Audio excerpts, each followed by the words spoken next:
Misfire on your FG Falcon? Let's fix it fast.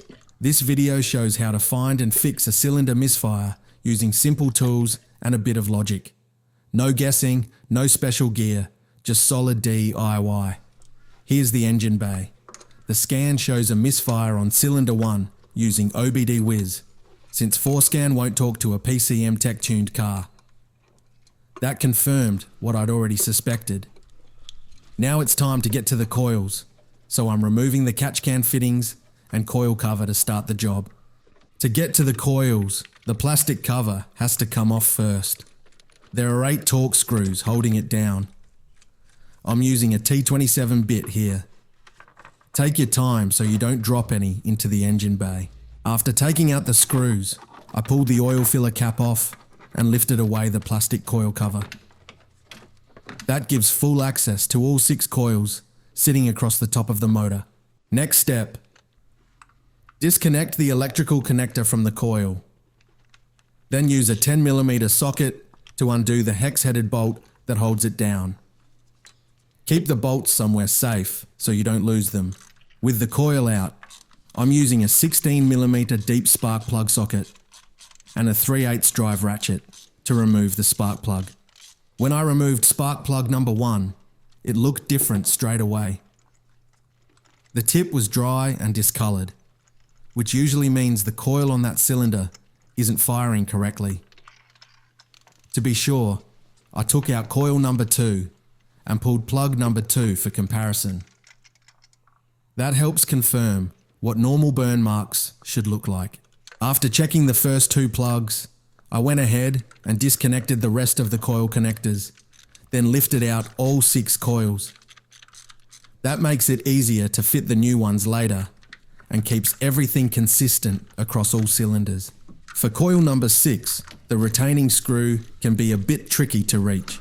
You'll need a wobble socket and a short extension on your 1/4" drive ratchet. That makes it a lot easier to get onto the bolt without stripping it. Now I've removed the rest of the coils and I'm taking out the remaining spark plugs as well.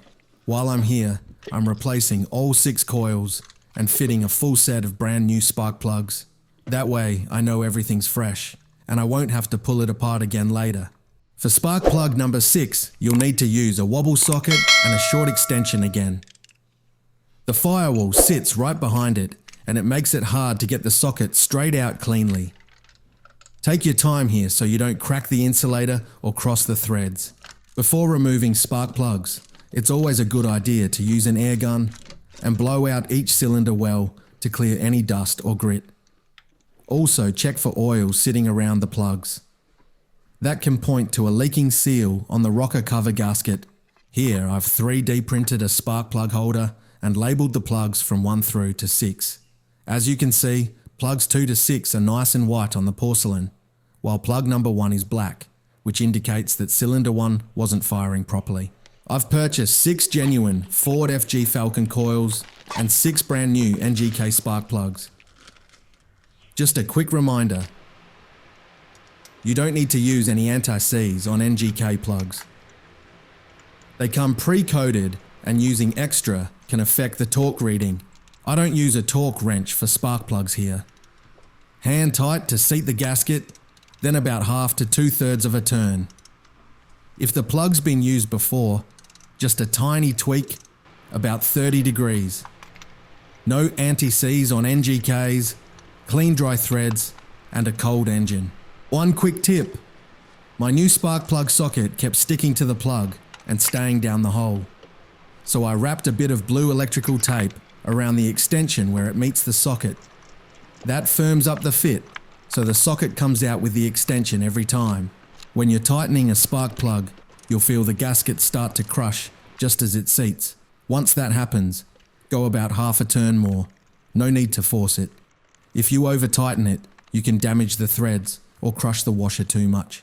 For spark plug number 6, I used a short extension and a wobble socket again, and taped the wobble socket onto the spark plug socket as well. That way, nothing comes apart while I'm pulling it back out. That's all the plugs in and tightened. Ready to start refitting the coils. Before installing the new coils, I'm putting a small amount of dielectric grease on the inside of each boot, just around the tip where it contacts the spark plug. It helps seal out moisture and makes it easier to remove the coil later on without damaging the rubber. I decided to replace all 6 coils instead of just the faulty one. When one coil goes, it usually means the others aren't far behind, and you'll end up chasing misfires one by one. Doing them all together keeps the ignition system balanced and saves pulling everything apart again later. It's a bit more upfront cost, but it's peace of mind. New coils, new plugs, and a clean start for the ignition system. Last coil going in now. Just check they are all seated properly, being a new spring. Now I'm reinstalling the 6mm bolts with the 10mm hex heads that hold the coils down. When tightening these, there's no need to go hard on them, they just need to be snug. Over tightening can crack the plastic housing or pull the threads out of the cover. I usually go finger tight first, then a small nip with the ratchet to seat them. Once they're all secure, I make sure each coil connector clicks firmly back into place. If one doesn't lock in, you can push it down gently until you feel it snap home. It's a good idea to double check each plug lead and connector before putting the coil cover back on, just to make sure everything's sitting clean and tidy. Once again, on coil number 6, I'm using a 1/4 inch small extension bar with a wobble drive socket. It makes it much easier to get in and out of the spark plug hole, especially with the firewall sitting so close behind it. A short extension like this saves time and keeps the angle nice and straight. If you're watching on your TV, just point your phone at the QR code on screen and tap subscribe. It's free and you won't miss any of my upcoming videos.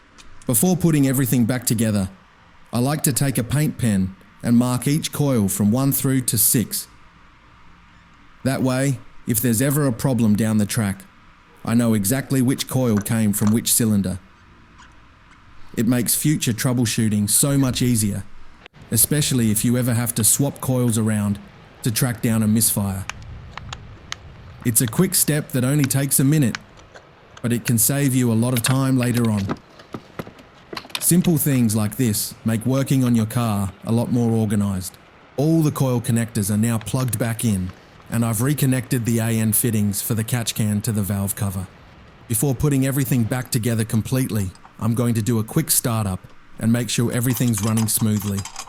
That way, if anything needs adjusting, I can fix it now while everything's still easy to reach. It's ready for the first startup. All 6 new coils and spark plugs are installed. So let's fire it up and see how it runs.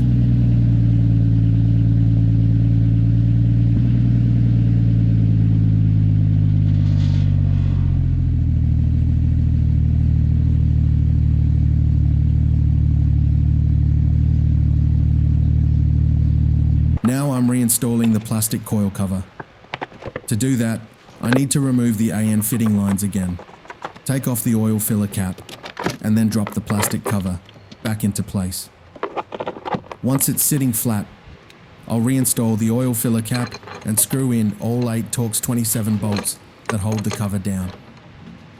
Finally, I'll refit the AN fittings to the catch can lines on the valve cover.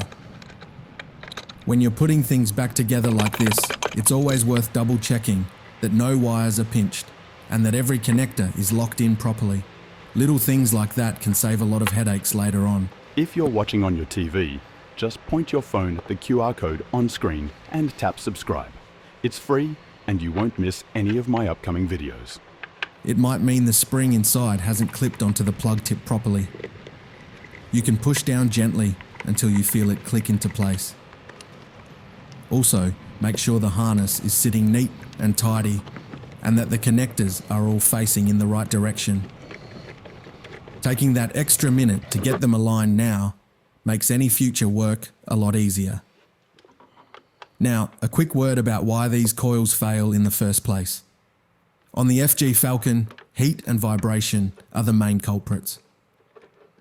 The coils sit right on top of the engine, so they cop a lot of temperature and movement. Over time, that breaks down the insulation inside the coil and it just can't produce a strong spark anymore. Sometimes oil can find its way into the plug wells too, especially if the rocker cover gasket starts leaking. That oil traps heat and eventually damages the coil boot. Keeping the plug wells clean, replacing the rocker cover gasket if you ever see oil pooling, and making sure the plugs are torqued correctly will all help the new coils last much longer. Once all 8 bolts are snug, I'll double check the AN fittings one more time and give the cover a quick wipe down. Everything's back together and ready for its first proper run. I've also installed a brand new battery to finish things off.